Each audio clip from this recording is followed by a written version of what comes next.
Chemistry class में आपका welcome है। मैं आपका केमिस्ट्री मेंटोर एम के जैन। कॉम्प्लेक्स कंपाउंड का एक छोटा सा पार्ट है नंबर ऑफ आयंस। इसको आज मैं डिस्कस करूँगा। समझने की कोशिश करते हैं कि if complex compound dissolve in water then it gives how many ions. एक कॉम्प्लेक्स कंपाउंड को जब हम वाटर में डिज़ोल्व करते हैं तो ये कितने आयंस देता है, इसको हम समझने की कोशिश करते हैं। और ये छोटे छोटे पार्ट्स में मैं इसलिए आपको बता रहा हूँ। आपने कभी वाटरमेलन खाया होगा? हुँ? तो तरबूज को, वाटरमेलन को आप कैसे खाते हैं? इतना बड़ा होता है वो तो। हुँ? आप कैसे करते हैं? उसको cut cut cut cut cut cut करते और फिर आप इजीली उसको खा लेते हैं। तो उसूल है लर्निंग का, कॉन्सेप्ट है लर्निंग का कि जब आपको बड़ा चैप्टर पढ़ना है तो उसको छोटे छोटे छोटे छोटे पार्ट में आप पढ़ लीजिए, तो लर्निंग आपकी स्ट्रॉन्ग हो जाएगी, कॉन्सेप्ट आपके स्ट्रॉन्ग हो जाएंगे।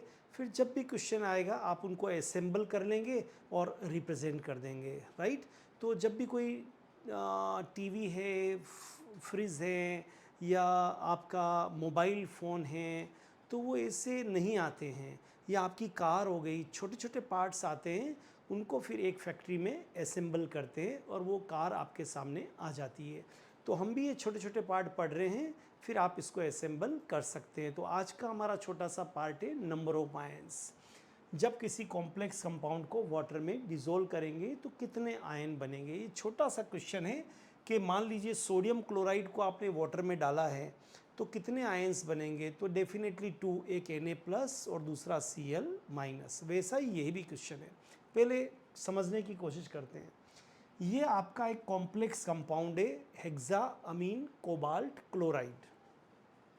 तो किसी भी कॉम्प्लेक्स कंपाउंड के दो पार्ट हैं।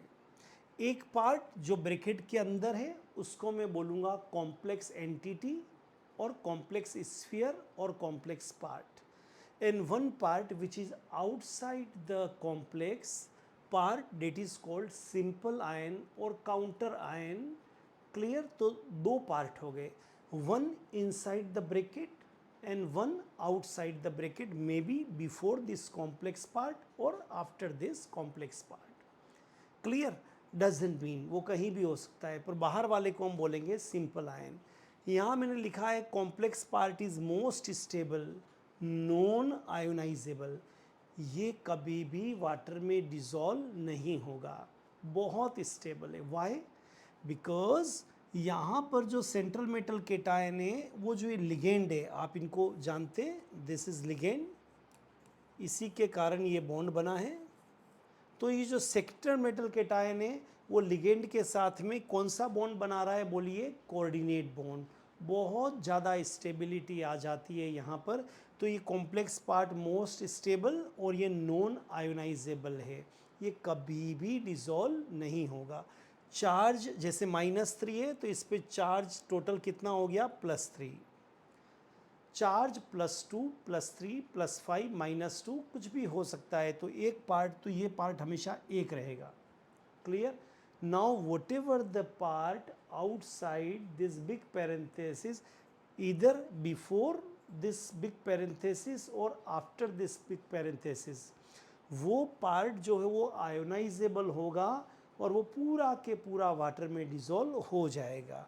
जैसे इस केस की अगर हम बात करेंगे तो ये पार्ट 1 हो गया और Cl जो ये बिल्कुल आपका बाहर वाला पार्ट है, ये डिज़ोल्व हो सकता है। ये पार्ट कितना हो गया? 3। तो टोटल आयंस यहाँ पर कितने हो गए? 4। क्लियर। तो आई थिंक अब आपको ये समझ में आ गया कि किसी कॉम्प्लेक्स कंपाउंड को वाटर में डालेंगे तो जो आपका कॉम्प्लेक्स एंटिटी वाला पार्ट है वो तो सेपरेट नहीं होगा, वो हमेशा 1 रहेगा।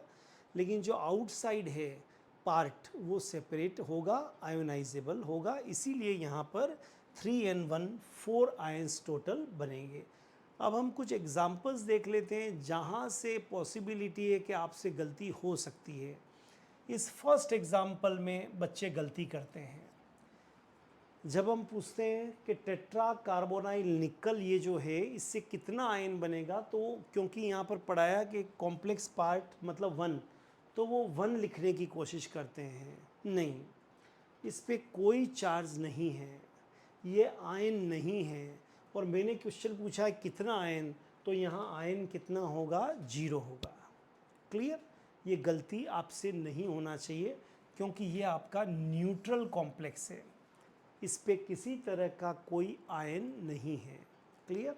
नाउ अब आपको ये दिया है, इस पे चार्ज कितना है, -4, या ये दिया है, इस पे चार्ज कितना है, -2। अब बच्चे गलती क्या करते हैं, कितना आयन, 4 लिख देते हैं, 4, कितना आयन, 2 लिख देते हैं। नो, ये तो चार्ज है बेटा, टोटल ये कितना है, 1 है, ये भी कितना है, 1 है, ये तो चार्ज है, -1, -2, -3 कितना भी हो सकता है। क्लियर? तो दूसरी गलती ये भी करते हैं।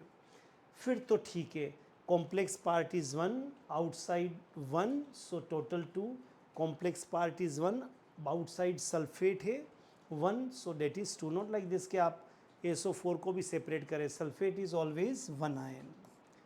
क्लियर? एक बार हम क्विक रिव्यू कर लेते हैं कि कॉम्प्लेक्स में अगर वाटर में डिज़ोल्व करेंगे कंपाउंड को तो कितने आयंस बनेंगे। ये छोटी सी प्रॉब्लम है। तो सबसे पहले मैंने बताया कि there are 2 parts of complex compound, one inside the big parenthesis, one outside the big parenthesis, may be before this big parenthesis और आफ्टर दिस पैरेंथेसिस। तो जो ये अंदर वाला पार्ट है, due to coordinate bond highly stable, most stable and non ionisable, means this is always 1। But whatever the part outside the big parenthesis, वो आसानी से डिजोल्व हो जाता है और वो कॉमन आयन या सिंपल आयन है। Clear? In this case outside ये 3 है और ये टोटल 1 है, तो टोटल 4 आयंस बनेगा आपको। फिर मैंने बताया हमसे कहाँ कहाँ मिस्टेक हो सकती है। तो नॉर्मली यहाँ मिस्टेक होती है पहले नंबर के एग्जाम्पल में कि वो बोलते कितना है, आप कॉम्प्लेक्स कोऑर्डिनेट पार्ट को देख के बोल देते 1। नहीं नहीं, दिस इज़ नॉट आयन, मैंने आपसे आयन पूछा है, ये तो न्यूट्रल है, इसलिए यहाँ कितना होगा, 0। फिर 2 नंबर और 3 नंबर एग्जाम्पल में भी गड़बड़ी कर देते, कहते कितना, इस चार्ज को देख के बोल देते 4, चार्ज को देख के बोल देते 2। नो, दिस इज़ रॉन्ग, ये एक ही है, चार्ज कुछ भी हो सकता है, +4, -4, +2, +3, तो ये भी एक ही है। फिर ये तो सिंपल है, coordinate is 1, outside is 1, total 2, coordinate is 1, outside is 1, total 2. Clear? I hope you understand the how to calculate the total number of ions when coordinate compound dissolve in water. I think you enjoyed this video. All the best. Have a great time.